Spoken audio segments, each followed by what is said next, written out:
आज तुम न्यूज के आगे बैठ रहे हो ना, तुम्हारा मन व्याकुल हो जाएगा, तुम्हारा मन घबरा जाएगा और तुम डर के मारे आप न्यूज बंद कर दोगे। अगर आप बाइबल पढ़ोगे आपका मन व्याकुल नहीं होगा, क्योंकि बाइबल में आपके भविष्य की जो उज्जवल आशा रखी हुई है ना, वो बहुत बड़ी है। Praise the Lord. हम परमेश्वर का धन्यवाद करते हैं। प्रभु ने इसलिए कहा जब कभी तुम इसे खाओ और इसे पियो तो मेरे स्मरण के लिए गिना। जल्दी से पढ़ेंगे भैया। हाँ, ना हम प्रभु को परखें जैसा उनमें से कितनों ने किया और हाँ, सांपों के द्वारा नष्ट किए गए। हाँ, और ना तुम कुड़कुड़ाओ ना कुड़कुड़ाओ। बोलो कुड़कुड़ाना नहीं है। कलीसिया के अंदर कुड़कुड़ कुड़कुड़, वो जय मसीह की नहीं करता, वो नहीं करता। अरे वो नहीं करता तो तू कर ले, वो नहीं मुस्कुराता तू मुस्कुरा ले, तू चला जा उसके आगे। वो नहीं करता, मत करने दो। ये तो जंगल में ढेर होने वाले लोग हैं।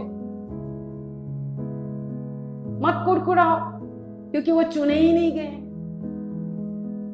मत देखो उनको, ना कुड़कुड़ाओ। आगे, जिस रीति से उनमें से कितने कुड़कुड़ाए हाँ, और नष्ट करने वाले के द्वारा नष्ट किए देखो गए। देखो, हाँ जी, आगे। परंतु ये सब बातें जो उन पर पड़ी दृष्टांत की रीति पर थी, हाँ, और वे हमारी चेतावनी के लिए जो जगत के अंतिम समय में रहते हैं लिखी गई हैं। ये हमारी चेतावनी के लिए है कि जो जगत के अंतिम समय के लिए हमारे लिए लिखी गई है। इसलिए जो समझता है मैं स्थिर हूँ, हाँ, वो चौकस रहे कि हाँ, कहीं जो गिर ना पड़े। सोचता है कि मैं स्थिर, हाँ भैया मुझे तो कोई नहीं गिरा सकता, मुझे तो कोई नहीं गिरा सकता। ना तो कुड़कुड़ाना है, ना तो ये होना है, ना तो परीक्षा करना है, ना तो लोभ करना है। ये हमारे लिए लिखा गया है क्योंकि हम अंतिम समय में रहें और हम चेतावनी होगी। परमेश्वर किसी चीज से मना नहीं करता है। हालेलुया। आइए हम पढ़ें फिर से। हाँ, 11 वचन। परंतु सब बातें जो उन पर पड़ी दृष्टांत की रीति पर थी, हाँ, और वे हमारी चेतावनी के लिए जो जगत के अंतिम समय में रहते हैं लिखी गई हैं। हाँ, इसलिए जो समझता है मैं स्थिर हूँ, वो चौकस रहे कि कहीं गिर ना पड़े। हाँ, तुम किसी ऐसी परीक्षा में नहीं पड़े जो मनुष्य के सहने से बाहर है। हाँ, परमेश्वर सच्चा है और वो तुम्हें सामर्थ्य से बाहर परीक्षा में ना पड़ने देगा, हाँ, वरन परीक्षा के साथ निकास भी करेगा। ओ, आपको परीक्षा जरूर करेगा, पर आपकी शक्ति और सामर्थ्य से बढ़कर नहीं करेगा। अब करेगा भी तो उसके से निकालने के लिए मेरा परमेश्वर, हालेलुया, वो आपको निकाल भी देगा। जिसने एक बार निकाला, 2 बार निकाला, वो बार बार निकालेगा, क्योंकि मेरा परमेश्वर सच्चा है। 14 वचन। इस कारण हे मेरे प्रियो, मूर्ति पूजा से बचे रहो। मैं बुद्धिमान जानकर तुमसे कहता हूँ, जो मैं कहता हूँ उसे तुम परखो। वो धन्यवाद का कटोरा जिस पर हम धन्यवाद करते हैं, क्या मसीह के लहू की सहभागिता नहीं? जिस लहू के कटोरे को उठाकर ये कुरिन्थी की कलीसिया को पौलुस कह रहा है, देखो इस चीज को परखो। तुम लालच करके परखो उससे क्या होता है, और लालच को छोड़कर देखो तो क्या होता है। ठीक है, मूर्ति पूजा को करो। मूर्ति पूजा मतलब अब उधर मत हो जाना। अपने से ज्यादा, प्रभु से ज्यादा ना अपने आप को प्यार करो, ना किसी को भी प्यार करो। अगर आप करते हो तो ये मूर्ति पूजा है। बार बार हट करते हो, बार बार बोले जाने पर भी चर्च से आप लेट आते हो, आदर के साथ नहीं आते हो, तो ये मूर्ति पूजा के बराबर है। ये मूर्ति पूजा के बराबर है। आज्ञा मानना और अनाज्ञाकारिता मूर्ति पूजा के बराबर है। विश्रामवार के दिन को पवित्र मानो, आदर के साथ आओ, विश्वास के साथ आओ। नहीं करते हो, बार बार नीति वचन 29:1, बार बार जो डांटे जाने पर भी हट करता है वो अचानक एक दिन नाश हो जाएगा। ना तुम परखो, ना तुम कुड़कुड़ाओ, पियो, एक ही चट्टान से पी लो, एक ही इंसान से शिक्षा ले रहे हो, फिर बहुत अंतर है, बहुत अंतर है, बहुत अंतर है। और परमेश्वर अंतर करके दिखाएगा और दिखा भी रहा है। परमेश्वर का हम धन्यवाद करते हैं। पर पौलुस कहता है जो धन्यवाद का कटोरा, ठीक है, जब हम धन्यवाद करते हैं, धन्यवाद का कटोरा जिस पर हम धन्यवाद करते हैं, क्या मसीह के लहू की सहभागिता नहीं है? क्या आप मसीह यीशु के लहू की सहभागिता नहीं करते हैं? ये धन्यवाद का कटोरा, क्या जो तुम इसे पीते हो और पी के तुम ऊट पटांग हरकत करते हो, तो ये क्या मसीह के लहू के सहभागिता नहीं है? जिस लहू को उसने एक ही बार बहाकर तुम्हारे पाप दूर करके तुम्हें बाप के घर में रख दिया, तुम्हारी खोई हुई वसीयत दे दी, तुम्हारी खोई हुई ख्याति दे दी, तुम्हारी खोई आस तो प्रभु ने दिखाया ना, जबड़े से निकालूंगा। जितने लोग मन फिरा रहे हैं ना, आपकी आशीषों को शैतान ने चुरा लिया है ना, बोले देख अब मैं उससे निकालू।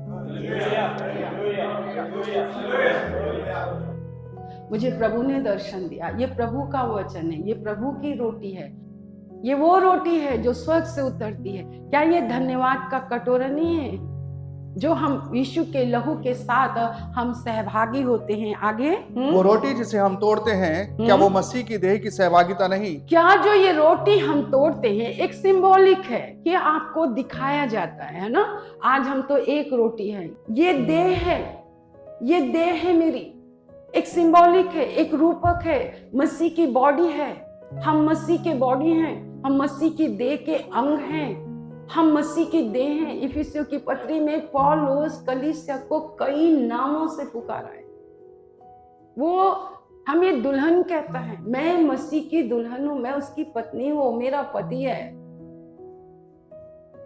मैं उसको छोड़ और किसी की नहीं हूं, मुझे उसी को खुश करना, मुझे और किसी को खुश नहीं करना, अपने आप को भी खुश नहीं करना है। लोभ लालच के कारण मुझे और किसी के पीछे नहीं जाना है, मुझे नहीं जाना है, बिल्कुल नहीं, बिल्कुल नहीं, मुझे नहीं करना। मेरा प्रभु, और 33 साल से जहां वो मुझे लेकर गया, दिल्ली के कोने कोने तक उसने सभा लगाई, उसने लोगों को भेजा, उसने लोगों को चंगा किया, उसने लोगों को अपने लहू से मोल लेकर उसने अपने देह में साटा। और मैं प्रभु का धन्यवाद करती हूँ कि परमेश्वर की चराई की जो भेड़ें होती हैं वो अलग ही होती हैं। हम परमेश्वर का बहुत धन्यवाद करते हैं इस बात के लिए, इसलिए आज तक हम स्थिर भी हैं, हम स्थिर हैं।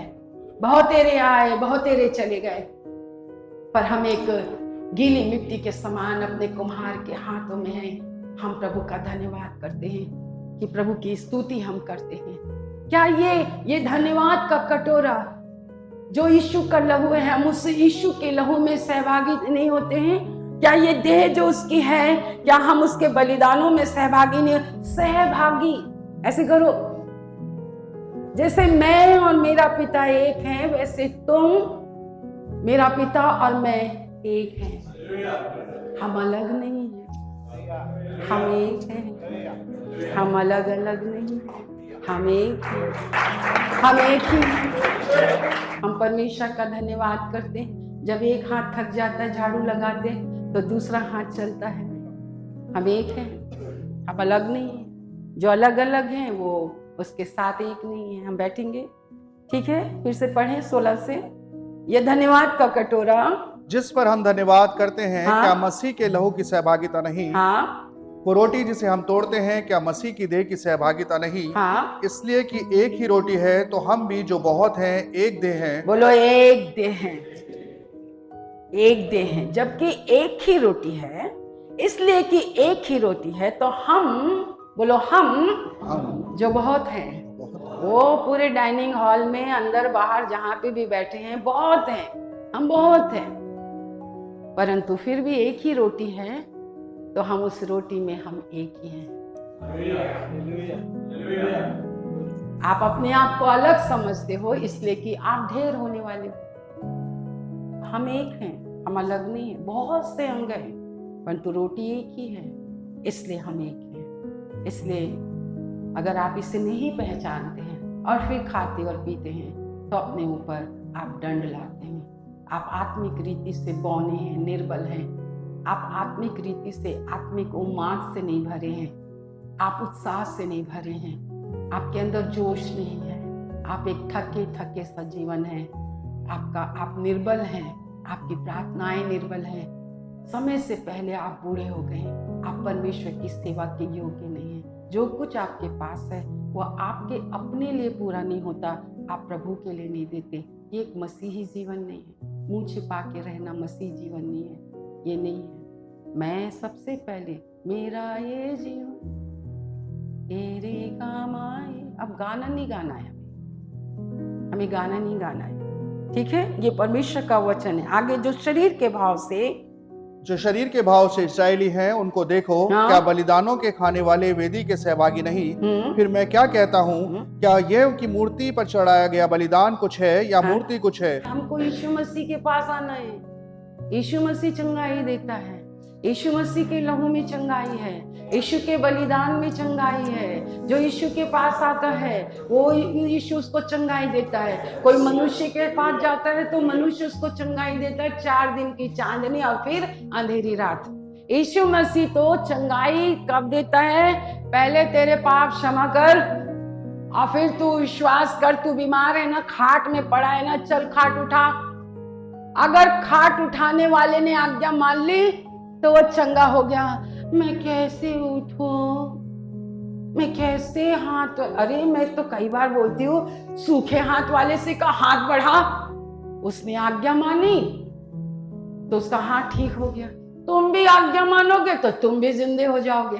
तो पवित्र आत्मा के द्वारा परमेश्वर हमें संदेश देता है। जो आज्ञा मानते हैं उन्हीं का आश्चर्य कर्म होता है, और आश्चर्य कर्म केवल यीशु मसीह करता है। यीशु मसीह के नाम से होता है। झूठी शिक्षाओं से बचे रहो। हम एक हैं, हम अलग नहीं हैं। आप अलग समझोगे तो आप अलग होगे। आप अलग हो। आओ सब बैठे, आओ हम मिलकर खाने खाएं। तो वो शूज पहन के टिक टिक टिक टिक टिक टिक टिक टिक टिक कर गए। तो तुम दिखाओ, आओ हम मिलकर सहभागिता करें। तुमने शो किया कि तुम अलग हो, तुम अलग हो।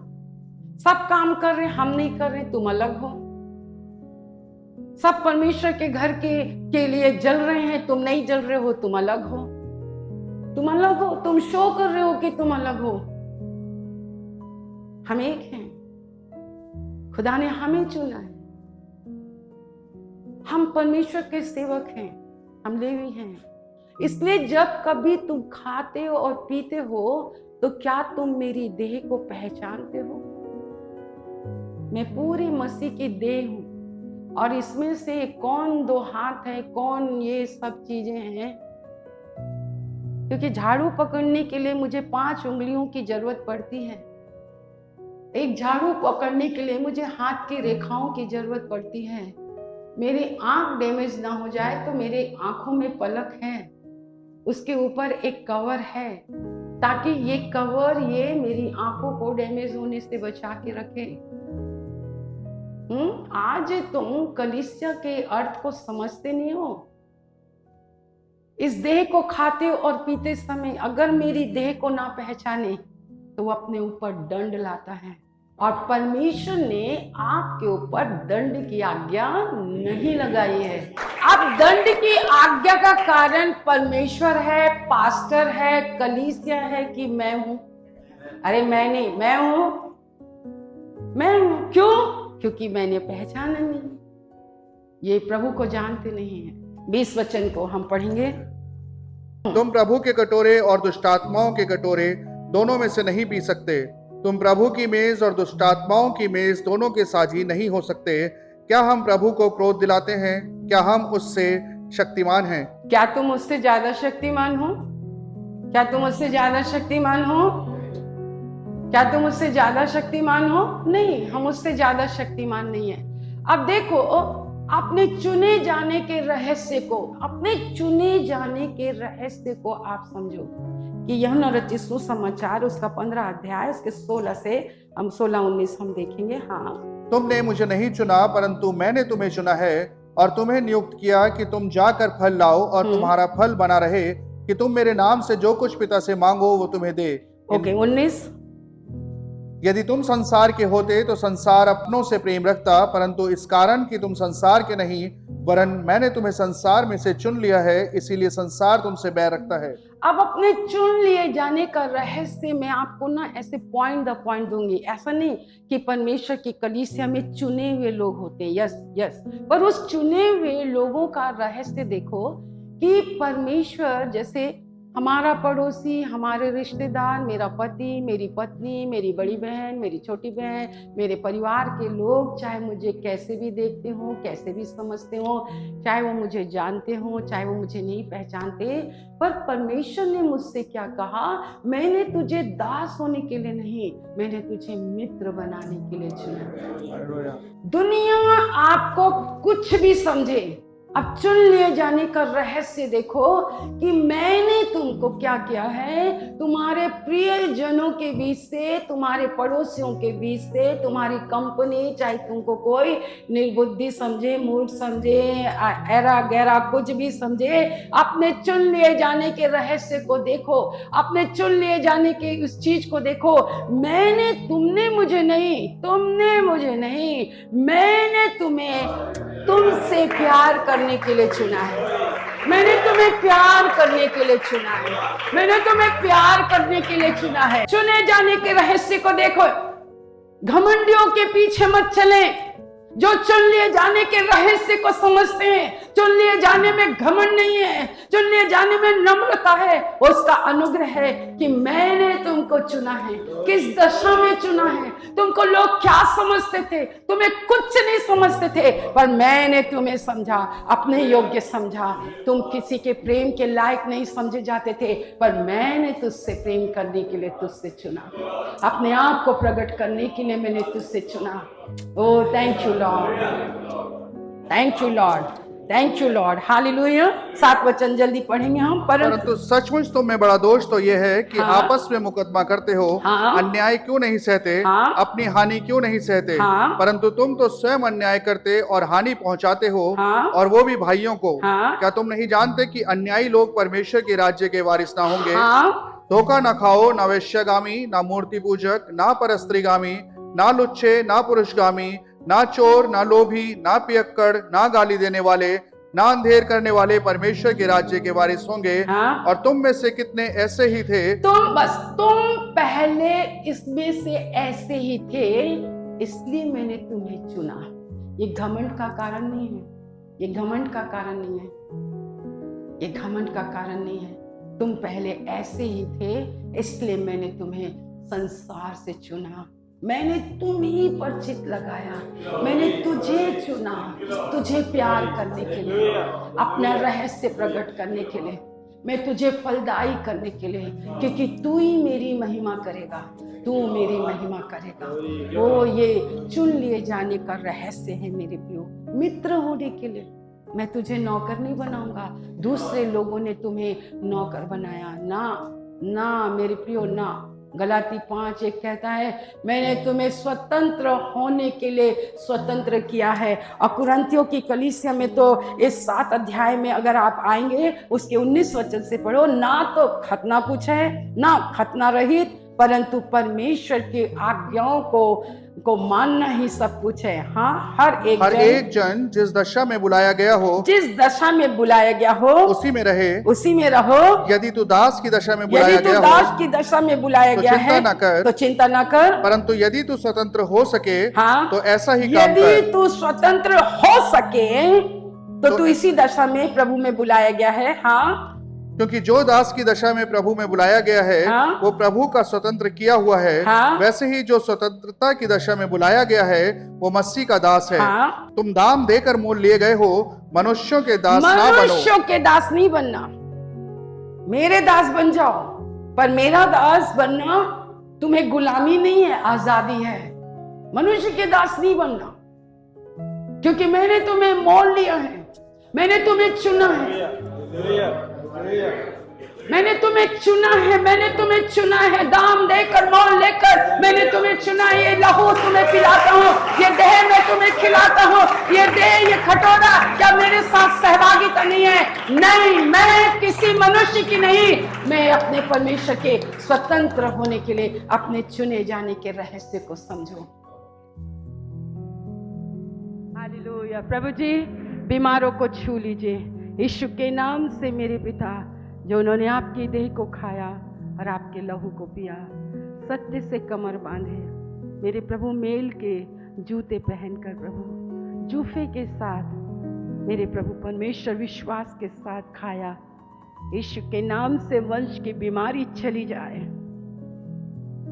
वंश की बीमारी चली जाए। प्रभु हम इस तेल और जल के लिए प्रार्थना करते हैं। धन्यवाद आपकी इस विधि के लिए।